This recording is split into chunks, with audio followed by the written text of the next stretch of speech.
I've been working for the Bristol Tranquiliser Project really since the late 1980s when I first really started to recover.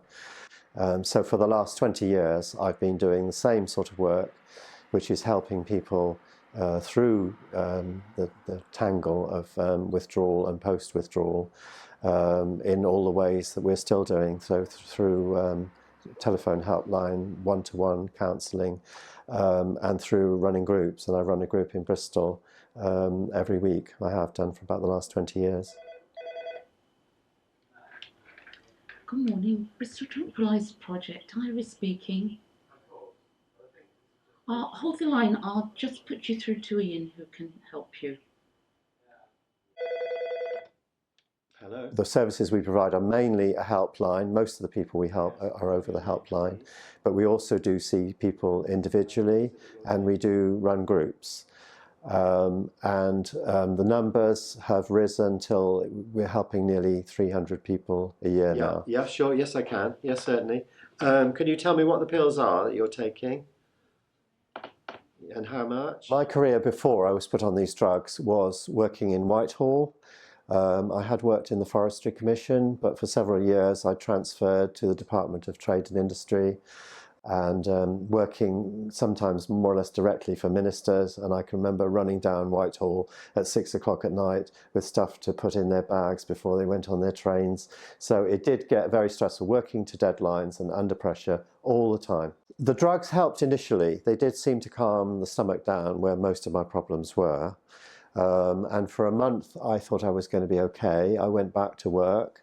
I seemed to be okay for a little while, and then I found the problems building up again. As I got beyond that first month into several months, I found a whole set of other problems. I really got to the point I thought I'm not going to be able to get off these drugs, and that's what led me to decide to cold turkey. I thought that was the only way I could survive, was to get off these drugs and try and get my life together again. But of course I had no idea how devastating cold turkey would be. The worst symptom that I had in post-withdrawal was the anxiety. That was overwhelming, completely crippling. It dwarfed everything else. It made me feel totally suicidal. It made me feel I definitely would never recover. I was going to be like this for the rest of my life. Well, it took me about 18 months for my recovery to start. In that 18 months I was really severely ill all the time with only 1 or 2 windows. After the 18 months the anxiety went down considerably, and that is what I've been praying for. So I always think back now that after the 18 months I was better. Of course I wasn't 100% better. It took me several years after that to get back to where I'd been before. And I think if I hadn't had a lot of help along the way, I probably would have taken my own life. It did seem to me it was absolutely pointless going on. The symptoms were so severe.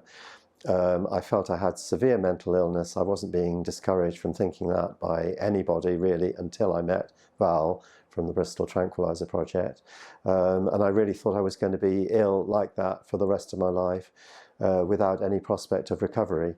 And it was only when I came to the Bristol Tranquiliser Project that people assured me these were normal symptoms and that I would recover. Yeah. It's just wonderful when people do start to get better. Hopefully it will now. The work that I do here is the same as I've been doing for the past 20 years. It's helping people to recover, helping people to understand the problem, giving people support, and giving people encouragement that they can get through this awful problem and that they're not alone. Right. That's it, yeah. But I mean, this year you're going to get things sorted, aren't you? I think what people most need is reassurance that what they're going through is not unusual, that it's very much part of the pattern, and they also need to know that there will be an end to it. So it's those two things really, making people feel they're not unusual. People always think they are unusual. They think they're going to be the only one that doesn't recover. It's giving them that assurance that other people feel the same things. They're not unusual. It's part of a pattern.